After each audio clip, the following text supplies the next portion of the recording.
ሰላም እንዴት ናችሁ? ፍሬ ህይወት ዮሐንስ ነኝ። በአፍሪካ ቀንድ በተለይም በኢትዮጵያ በኤርትራና በሌሎች ጎረቤት ሀገራት መካከል እየተፈጠሩ ያሉ ኢኮኖሚያዊ፣ ማህበራዊና ፖለቲካዊ ጉዳዮችን በትንታኔ ይዤላችሁ ቀርባለሁ። በተለይም ደግሞ ከኢትዮጵያ የቀይ ባህር ጥያቄ ጋር ተያይዞ የሚነሱ ሀሳቦች ላይ አተኩራለሁ። በዛሬው ቆይታችን በሁለት አንኳር ጉዳዮች ላይ አብረን የምንቆይ ይሆናል። የመጀመሪያው ቀዳሚ አጀንዳችን የሚሆነው የመካከለኛው ምስራቅ ጦርነትን ተከትሎ በዓለም ላይ የሚገኙ የተለያዩ ሀገራት የንግድ አቅጣጫዎቻቸውን እየቀየሩ ባሉበት በዚህ ወቅት ላይ ከኢትዮጵያ ጋር ጠንካራ የሚባል የዲፕሎማሲ ግንኙነት ያላት እንዲሁም ደግሞ ግብፅና ኤርትራ በኢትዮጵያ በተቃራኒ በመቆም የኢትዮጵያን ቀይ ባህር ጥያቄ በመቃወም ኢትዮጵያ ላይ እንቅፋት ለመሆን በሚያደርጉት ጥረት ላይ አጋር አድርገው የሚወስዷት ሳውዲ አረቢያ ዓለምን ያስገረመ ውሳኔን ወስናለች። በ17 አቅጣጫዎች ላይ የተለያዩ እርምጃዎችንም ወስዳለች። ከነዚህ መካከልም ደግሞ የበርበራ ወደብን ዋነኛ መሳሪያው አድርጋም ተጠቅማለች። የሳውዲ መንግስት የበርበራ ወደብ ላይ እያደረገ ያለው እንቅስቃሴ ሌሎች 17 አቅጣጫዎችን በተመለከተና ኢትዮጵያ ከዚህ እንቅስቃሴ በስተጀርባ ልታገኝ የምትችላቸውን ጥቅሞችን በተመለከተም ዝርዝር መረጃ ይዤላችሁ ቀርቤያለሁ። ሁለተኛው አጀንዳችን በዓለማችን ላይ አሁን ላይ የተከሰተው የነዳጅ እጥረትን ተከትሎ የተለያዩ ሀገራት ከፍተኛ የሚባል የነዳጅ ምርታቸውን በተለያዩ መንገዶች ወደ ሀገር ውስጥ እያስገቡ ይገኛሉ። ከነዚህ ሀገራት መካከልም ኢትዮጵያ ተጠቃሽ ነች። ታዲያ ኢትዮጵያ ለነዳጅ ለማስገቢያ ባደረገችው እንቅስቃሴ ላይ 3 መርከቦቿ በባህረ ሰላጤው ላይ ተዘግቶባቸዋል። ይህም በተመለከተም ዝርዝር መረጃ ይዤላችሁ ቀርቤያለሁ። ለዩቲዩብ ቻናል አዲስ ከሆናችሁ የደወል ምልክቷን ተጭናችሁ ቻናሌን ሰብስክራይብ በማድረግ ቤተሰብ እንድትሆኑ ጋበዝኳችሁ። ቻናሌን ሰብስክራይብ አድርጋችሁ ቤተሰብ ሆናችሁ ደግሞ ላይክ እና ሼር በማድረግ ለወዳጅ ዘመዶቻችሁ እንድታጋሩም ጠይቃችኋለሁ። ወደ ቀዳሚው መረጃም ተሻገርኩኝ። አብራችሁ ይቆዩ። የመጀመሪያው ቀዳሚ አጀንዳችን የመካከለኛው ምስራቅ ጦርነት እየተባባሰ መምጣቱን ተከትሎ የተለያዩ ሀገራት የንግድ እንቅስቃሴያቸውን ለማጠናከር ከዛም በተጨማሪ በአፍሪካ ቀንድ ከሚገኙ ሀገራት ጋር የሁለትዮሽ ግንኙነታቸውን ለማሳደግ እየሰሩ ይገኛሉ። ታዲያ በአፍሪካ ቀንድ ላይ አሁን ላይ ሀያልነታቸውን ለመገንባት እየተንቀሳቀሱ ካሉ ሀገራት መካከል በቀዳሚነት የምትጠቀሰው ሳውዲ አረቢያ ከዛም በተጨማሪ ከተባበሩት አረብ ኤምሬት ጋር ካለችበት ፉክክር መነሻ በማድረግ ኢትዮጵያና ሶማሊላንድን የመሳሰሉ ሀገራትን አጋሮቹ አድርጋ ለማስቀጠል የተለያዩ ጥረቶችን እያደረገችም ይገኛል። ታዲያ የንግድ መስመርን ለመቆጣጠርና የንግድ መጓጓዣ ስርዓቶቿን በማዘመን በዓለም ላይ አሁን ላይ ያላትን አቅም አጠናክራ ለመቀጠል በምታደርገው ጥረት ላይ 16 ዓለም አቀፍ ማዕከላትን በአፍሪካ ቀንድ ከሚገኘው የበርበራ ወደብ ጋር ማገናኘቷ ተሰምቷል። የበርበራ ወደብ 17ኛው የንግድ ማዕከል አድርጋ ለመጠቀም የወሰነችው የሳውዲ መንግስት ታዲያ አሁን ላይ የራስ ገዟ ሶማሊላንድ ለተለያዩ ሀገራት እያቀረበች ያለችውን የተለያዩ የሉዓላዊ ሀገርነት እውቅናን የሚያሰጧት ውሳኔዎችን ተከትሎ ሳውዲ 17ኛው የንግድ መስመሯ አድርጋ የበርበራ ወደብ መጠቀሟ ለራስ ገዟ ሶማሊላንድ የሉዓላዊ ሀገርነት እውቅናን ለመስጠት የሚያስችላት መንደርደሪያ ሀሳብ ሊሆን እንደሚችል ጭምር እየተገለጸ ይገኛል። ከዚህ ቀደም በተባበሩት አረብ ኤምሬት እና በሳውዲ መካከል ባለው ውጥረት አማካኝነት ሁለቱም ሀገራት በየፊናቸው በአፍሪካ ቀንድ ከሚገኙ ሀገራት ጋር ዲፕሎማሲያዊ ጥምረታቸውን በማሳደግ ተጠቃሚነታቸውን ለማረጋገጥ ሲሰሩ ነበር። በዚህ ፉክክራቸው ዋነኛ የፉክክር ሜዳቸው የሆነችው ኢትዮጵያ ነች። የተባበሩት አረብ ኤምሬት ከኢትዮጵያ ጋር ወታደራዊ፣ ኢኮኖሚያዊ፣ ፖለቲካዊና ዲፕሎማሲያዊ ግንኙነቷን እያሳደገች ሲሆን በተመሳሳይም ደግሞ የሳውዲ መንግስት ከፍተኛ የሚባል በቢሊዮን ዶላር የሚቆጠሩ ኢንቨስትመንቶችን ጭምር በመስራት የዲፕሎማሲ የኢኮኖሚና የፖለቲካ እድገቶቿን አጠናክራ ከኢትዮጵያ ጋር አጋርነቷን አጠናክራለች። እነዚህ ሁለት ሀገራት አሁን ላይ ኢትዮጵያ በመሰረታዊነት እያነሳች ያለችውን የቀይ ባህር ጥያቄን ተከትሎ ለኢትዮጵያ የቀይ ባህር መግቢያ የባህር በርና ወደብ ለማስገኘት በሚደረገው ጥረት ላይ የተባበሩት አረብ ኤምሬት ከሶማሊላንድ ጋር ያላትን ግንኙነት በመጠቀም ኢትዮጵያ በበርበራ ወደብ አማካኝነት ወደ ቀይ ባህር እንድትገባ የተለያዩ መንገዶችን እያመቻቸች ሲሆን ከዛም በተጨማሪ ደግሞ እነ ግብፅ እነ ኤርትራ በኢትዮጵያ ላይ የተለያዩ እርምጃዎችን ለመውሰድ በሚያደርጉት የጦርነት ዝግጅት ወይም ደግሞ እያደረጓቸው ባሏቸው ጫናዎች ላይ የራሷን የሆነ ጉልህ ሚና በመጫወት በሱዳን በኩል ኢትዮጵያ ላይ የትኛውንም አይነት ጥቃት እንዳይፈጽሙ ለማድረግ የሚያስችሉ እርምጃዎችን እያደረገች ነው የምትገኘው። የተባበሩት አረብ ኤምሬት እና ኢትዮጵያ መካከል ያለው አጋርነት በተጠናከረበት በዚህ ወቅት ላይ ሳውዲ ለኢትዮጵያ የቀይ ባህር ጥያቄ መመለስ መነሻ ነጥብ የሚሆን የራሷን ደግሞ ዓለም አቀፋዊ ተሰሚነት ለማሳደግ የሚያስችላት ደግሞ የባህር ማጓጓዣ መስመሮችን በመጠቀም በንግዱ ዓለም ላይ ዓለም አቀፍ የሆነ ጫና ለመፍጠር በምታደርገው ጥረት ላይ የበርበራ ወደብን ጨምሮ 16 የሚሆኑ ዓለም አቀፍ ማዕከላትን የሚያገናኝ ሲስተም ፈጥራ በዓለም ኢኮኖሚ ላይ ቁንጮ ለመሆን ጥረቶችን እያደረገች ትገኛለች።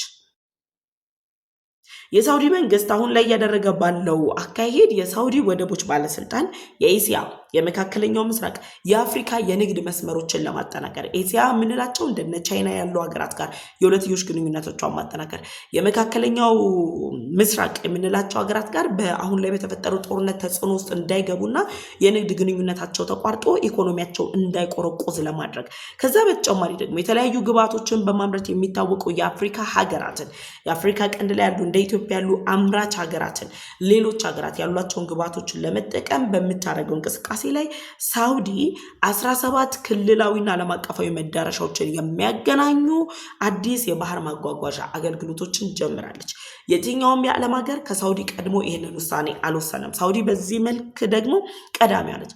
ይህን ስታደርግ ኢትዮጵያ የ20 ኪሎ ሜትር የሊዝ መሬት ለመውሰድ የተፈራረመችበትን ወይም ደግሞ ለ50 ዓመት ኮንትራክት ለመውሰድ እያደረገች ያለችውን ጥረት ለራስ ገዟ ሶማሊላንድ የሉዓላዊነት እውቅና ለመስጠት የተለያዩ ሀገራት እያደረጉት ያለው እንቅስቃሴን ተከትሎ የተባበሩት አረብ ኤምሬት በሶማሊላንድ ላይ ያላትን ፍላጎት መነሻ አድርጋ ሳውዲ በዚህ አካባቢ ላይ ዓለም አቀፍ የሆነ የንግድ ትስስር መፍጠሯ ከዛ በተጨማሪ ደግሞ የሎጂስቲክ ማዕከል ለማቋቋም እያደረገች ያለችው ጥረት የሳውዲን በአፍሪካ ቀንድ ላይ ያላትን ጉልህ ሚና የሚያሳድግ በመሆኑ የተባበሩት አረብ ኤምሬት ለዚህ እርምጃ ተመሳሳይ ወይም ደግሞ የአጸፋ ምላሽ መስጠት ይጠበቅባታል ተብሎ ይገመታል። ይሄን ለማድረግ ግን ሳውዲ ይሄንን እቅዷን ለማሳካት ከሶማሊላንድ ጋር የፈጠረችውን ጥምረት ለማሳካት ወይም ደግሞ 17 የሚሆኑ የንግድ መስመሮችን በምታጣምርበት ጊዜ ላይ ዋነኛውና መሰረታዊው ነገር የቀይ ባህር ደህንነትን ማስጠበቅ ነው። የቀይ ባህር ደህንነትን ለማስጠበቅ ደግሞ ኢትዮጵያ፣ አሜሪካና እስራኤል የፈጠሩት ጥምረት ላይ ሳውዲ የራሷን ሚና ልትጫወት ይገባል። ይሄን ልታደርግ የምችለው ደግሞ ኢትዮጵያ የምትባል ሀገር ወደ ቀይ ባህር ለመግባት የምታደርገውን እንቅስቃሴና ጥረት በመደገፍ ጭምር ነው። አሁን ላይ ሳውዲ የፈጠረችው 17 የሆነው የንግድ መዳረሻ እነ ግብፅን፣ እነ ጅቡቲን፣ እነ ቻይናን ሌሎች ሀገራትን በአንድ ማዕቀፍ ይዞ የሚያስተሳሰር ነው። እነዚህ ሀገራት በኢኮኖሚ ወይም ደግሞ በንግድ ቢተሳሰሩም የቀይ ባህር ደህንነት ካልተጠበቀና ኢትዮጵያ የቀይ ባህር ደህንነት ለማስጠበቅ የምታደርገው ሚና የማታሳድግ ከሆነ ተጎጂ ነው የሚሆኑት። ስለዚህ የቀይ ባህር ደህንነትን ለማስጠበቅ ሲባል ሳውዲ ከግብፅ ጋር ያላትን የሁለትዮሽ ግንኙነት አጠናክራ ግብፅን ተጠቃሚ የሚያደርግ ጅቡቲን ተጠቃሚ የሚያደርጉ የንግድ መስመሮችን ይዛ ብትመጣም ኤርትራን ግን አላካተተቻትም። ኤርትራ በዚህ ሲስተም አለመካተቷ ብቻ ሳይሆን አሁን ላይ ያለው የኢትዮጵያና የኤርትራ ውጥረት ላይ ሳውዲ የአሰብ ወደብን ወስዳ ታለማልኛለች የሚል ፕሮፓጋንዳዎችን ስትነዛ የነበረችው ኤርትራን ጉድ ያደረገ ነው። የዚህ የንግድ መስመር መፈጠር ለኢትዮጵያ የገቢ ወጪ ንግድ እንቅስቃሴ መቀላጠፍ፣ የኢትዮጵያን ምርታማነት ለማሳደግ ኢትዮጵያ ወደ ዓለም አቀፉ ገበያ ለመድረስ የምታደርገውን ጥረት በእጅጉ የሚደግፍና የሚያጎላ ዋነኛ መንሰላል ሆኖ የሚያሳድግም ነው። አሁን ላይ ሳውዲ ይዛው የመጣችው በበርበራ ወደብ ላይ ይዛ የመጣችው እንቅስቃሴ የሶማሌላንድን የሉዓላዊ ሀገርነት እውቅናን የምትቃወመው ቻይናን ተጠቃሚ የሚያደርግ ነው። ከዛ በተጨማሪ ደግሞ ለሶማሌላንድ የሉዓላዊ ሀገርነት እውቅናን ትሰጣለች ተብላ የምትጠበቀው ህንድን በዚህ ማዕቀፍ ውስጥ የሚያስገባ ነው። ስለዚህ ህንድ፣ ቻይና፣ ግብፅ፣ ጆርደን፣ ሌሎች ሀገራት ሳይወዱ በግዳቸው መካከለኛው ምስራቅ ጦርነት እያባባሰ በሚመጣው የኢኮኖሚ ስብራት ውስጥ ራሳቸውን ሰርቫይቭ ለማድረግ በሚያደርጉት ጥረት ላይ ለራስ ገዟ ሶማሌላንድ የሉዓላዊ ሀገርነት እውቅናን ለመስጠት ይገደዳሉ። እውቅናውን ከመስጠት ባለፈም ደግሞ የራስ ገዟ ሶማሌላንድን በመጠቀም የጦር ሰፈሯን ገንብታ ወደ ቀይ ባህር ለመግባት እየተንቀሳቀሰች ያለችውን ኢትዮጵያን ወደ ቀይ ባህር እንድትገባ ጉልሁን ሚና እንዲጫወቱ የሚያስገድዳቸው ነው። ለዚህ ነው ሳውዲ የራሷን ኢኮኖሚ ታደጋለሁ ብላ ባልታሰበው መንገድ ወይም ደግሞ በግልባጩ ኢትዮጵያ ወደ ቀይ ባህር የምትገባበትን መንገድ የሚከፍት እቅዷን ይዛ የመጣችው ወደ ተግባር የሚገባቸው ለኢትዮጵያ ብቻ ሳይሆን ደግሞ ለራስ ገዟ ሶማሌላንድ የሉዓላዊ ሀገርነት እውቅናን የምታገኝባቸው ምቹ እድሎችን አመቻችታ ብቅ ያለችው።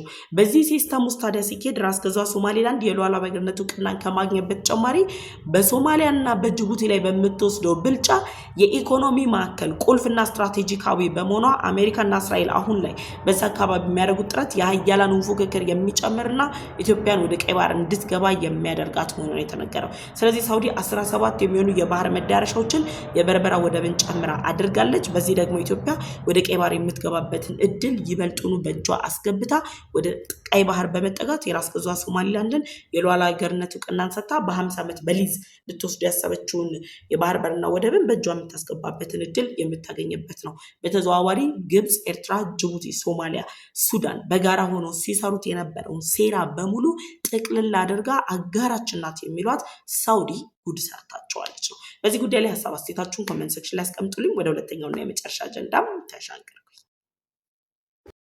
የመካከለኛው ምስራቅ ጦርነት ጠባሳ ካደረባቸው ሀገራት መካከል በቀዳሚነት የምትጠቀሰው ኢትዮጵያ ስትሆን ኢትዮጵያም ደግሞ አሁን ላይ ፌስ እያደረገቻቸው ያለችው የተለያዩ ችግሮች አሉ። ከነዚህ ችግሮች መካከል የነዳጅ ችግር በቀዳሚነት የሚነሳ ነው። በከተማችን ላይ የሚስተዋሉ ረጃጅም ሰልፎች፣ እየተፈጠሩ ያሉ ትራንስፖርት መስተጓጎሎች ሁሉ የሚያሳዩት ኢትዮጵያ አሁን ላይ በዚህ ዘርፍ ላይ ተጎጂ መሆኗን የሚያንጸባርቅ ነው። ታዲያ አሁን ላይ ኢትዮጵያ 120,000 ሜትሪክ ቶን ዲል ወይም ደግሞ ነጭ ናፍጣና 60,000 ሜትሪክ ቶን ጄት የነዳጅን የሚይዙ 3 መርከቦቿ በአረቢያን ባህረ ሰላጤ ውስጥ ወይም ደግሞ አረቢያን ገልፍ ውስጥ ተዘግቶባቸዋል። የነዚህ መዘጋት ኢትዮጵያውን ላይ የገጠማት ያላትን የነዳጅ እጥረት እንዲገጥማት ምክንያት እንደሆነ ተጠቅሷል። የመካከለኛው ምስራቅ ጦርነት በቀጥታ የሚሆን በተዘዋዋሪ መንገድ ብዙዎችን እየጎዳ ሲሆን በከፍተኛ ፍጥነት በማደግ ላይ ያለ ኢኮኖሚ ያላቸው እንደ ኢትዮጵያ ያሉ ሀገራትና ሰፊ የሚሆን የተሽከርካሪ ወይም ደግሞ የነዳጅ ፍላጎት ያላት ኢትዮጵያን የሚጎዳውን ያህል ግን ሌሎች ሀገራትን እየጎዳ አይደለም ለማለት የሚያስደፍር ደረጃ ላይ አሁን ላይ ደርሰናል። ስለዚህ ኢትዮጵያ አሁን በመንግስት በኩል የተለያዩ የነዳጅ እጥረቶችን ለመፍታት የሚወሰዱ እርምጃዎች ቢኖሩም እነዚህ 3 ነዳጅ የሚይዙ መርከቦች ግን በአረቢያን ባህር ውስጥ መዘጋታቸው ኢትዮጵያ እየገጠማት ላለው የነዳጅ እጥረት ዋነኛ መንስኤ ተደርገው ተወስዷል። የነዚህ የነዳጅ መርከቦች ወይም ደግሞ ነዳጅ ጫኝ መርከቦች መዘጋታቸው 60% የሚሆነውን የኢትዮጵያን የዲል አስመጪና 100% የሚሆነውን የጄት ነዳጅ አቅርቦትን ምን አድርጎታል? አቁሞታል። ይህ ማለት ኢትዮጵያ በነዳጅ እጥረት እንድትሰቃይ ምክንያት ሊሆን ይችላል። ምክንያቱም 60% የሚሆነው የኢትዮጵያን የዲል አስመጪ መቆጣጠር ማለት 40% በሚሆነው የዲል አስመጪ ብቻ ኢትዮጵያ የነዳጅ ፍላጎቷን አሟልታ የራሷን የሆነ ጉልህ ሚና ተጫውታ የነዳጅ ችግሯን ልትቀርፍ አትችልም። ስለዚህ ያን የነዳጅ ችግሯን ለመቅረፍ የዚህ የ60% የሚሆነው የነዳጅ ሽፋን የሚይዘው ይዞታዋ ምላሽ ሊያገኝ ይገባል። ከዛ በተጨማሪ ደግሞ የጄት ነዳጇ ከኩዌት መንግስት የተገዛ ሲሆን የቀረው ደግሞ 40% የነዳጅ ዲሉ 100% የሚሆነው ቤንዚን፣ ጥቁር ዘይቶች ግን በጨረታ ሂደት ላይ የሚቀርቡ ናቸው። አሁን ላይ ባለው ሁኔታ ከኩዌት ከምንገዛው በተጨማሪ በጨረታ የሚቀርቡ ናቸው። ስለዚህ ኢትዮጵያን ላላስፈላጊ የሆኑ ወጪዎች እንድትዳረግ አድርጓታል። ጦርነቱ በፈጠረው የኩዌት የአቅርቦት መዘጋት ምክንያት ኢትዮጵያ በነዳጅ እጥረት እንድትታመስ አድርጓታል። አሁን ላይ ባለው ኢትዮጵያ በነዳጅ እጦት እየተታመሰች ባለችበት በዚህ ወቅት ላይ በነገራችን ላይ እንደ ሀገር ልናስብ የሚገባን ነገር እምቅ የሆኑ የተፈጥሮ ሀብቶቻችንን አውጥቶ መጠቀም ምርጫ የሌለው ጉዳይ ነው። እምቅ የሆኑ የተፈጥሮ ሀብቶቻችንን ለመጠቀም ደግሞ ሀገራዊ መግባባት ላይ መድረስ አለብን። ሀገራዊ መግባባት ላይ ደግሞ እንዴት ነው የምንደርሰው የሚለው ሁላችንም ሰላም ወዳድ መሆን አለብን። ሰላሙ ሲኖር ሜጋ ፕሮጀክቶቻችን ይንቀሳቀሳሉ፣ የተፈጥሮ ሀብቶቻችንን አውጥተን መጠቀም እንችላለን። ስለዚህ የነዳጅ አቅርቦታችን አሁን ላይ ያለው ችግር ከውስጣዊ ችግሮቻችን ይበልጥ አሁን ላይ በሰፊው የመካከለኛው ምስራቅ ጦርነት አማካኝነት የተፈጠረ ክስተት ነው። ከኩዌት የሚገቡ የነዳጅ ዋጋዎች ግዢ የተፈጸመባቸው 3 መርከቦች እንግዲህ አየር ላይ ቀርተዋል ማለት የነዳጅ እጥረቱን ለመፍታት መንግስት አስቀድሞ ሲወስዳቸው የነበሩ እርምጃዎች አሁን ላይ ከቁጥጥር ውጭ የሆኑ በተለያዩ መንገዶች ላይ እየተዘጋባቸው ያሉበት ሁኔታ አስጊ መሆኑን የሚያሳይ ነው። ስለዚህ የመካከለኛው ምስራቅ ጦርነት በጊዜ የማይቋጭ ከሆነ በቀዳሚነት ከምንጎዳ ሀገራት፣ በቀዳሚነት አደጋ ላይ ከምንወድቅ ሀገራት መካከል በቀዳሚነት ኢትዮጵያ ተጠቃሽ የምትሆንበት ሁኔታ ላይ የደረሰው። ስለዚህ አሁን ላይ ያለውን የነዳጅ እጥረት ለመፍታት ከሌሎች ሀገራት ጋር የምናደርጋቸው ሁለትዮሽ ግንኙነት ነዳጅ ከሚሰጡን ሀገራት ጋር የኢነርጂ መቀየሮችን እየተጠቀመች ያለች ኢትዮጵያ ግን ቢሆንም የመካከለኛው ምስራቅ ጦርነት የሚፈጥራቸውን ተጽዕኖዎች ተቋቁሞ ማለፍ ለእኛ ለታዳጊ ሀገሮች ብቻ ሳይሆን ላደጉት ሀገራትን ከባድ ሆኗል። ስለዚህ እየተፈጠሩ ያሉ ውጥረቶች በሙሉ አሁን ላይ እንግዲህ እየተባባሱ የሚመጡ ከሆነ ኢኮኖሚያችን ብቻ ሳይሆን በጥቅሉ እንቅስቃሴ ማድረግ የማንችልበት ደረጃ ላይ ልንደርስ እንችላለን። ነገር ግን መንግስት የወሰደው እርምጃ ሳይወስድ ተቀርቶ ሳይሆን እርምጃው ተወስዶ የእርምጃው ግን እንግዲህ መስተጓጎሉን የሚያሳዩ መረጃዎች ናቸው የወጡት ለማለት ያክል ነው። ስለተከታተላችሁኝ እጅግ አድርጌ አመሰግናለሁ። ዛሬ ላይ ካለፉት ቀናቶች ትንሽ የጤና መሻሻሎችን አሳይቻለሁ። እግዚአብሔር የተመሰገነ ይሁን። እግዚአብሔር ይማርሻላችሁ። ሁላችሁንም ደግሞ ከልብ አመሰግናችኋለሁ። ለዩቲዩብ ቻናል አዲስ ከሆናችሁ የደወል ምልክቷን ተጭናችሁ ቻናሌን ሰብስክራይብ አድርጉ። ቻናሌን ሰብስክራይብ አድርጋችሁ ቤተሰብ ከሆናችሁ ደግሞ ለሌሎች መረጃውን አጋሩልኝ። በቀጣይ በሌሎች ፕሮግራሞች ተመልሼ እመጣለሁ። መልካም ጊዜ። ቸር ቆዩኝ።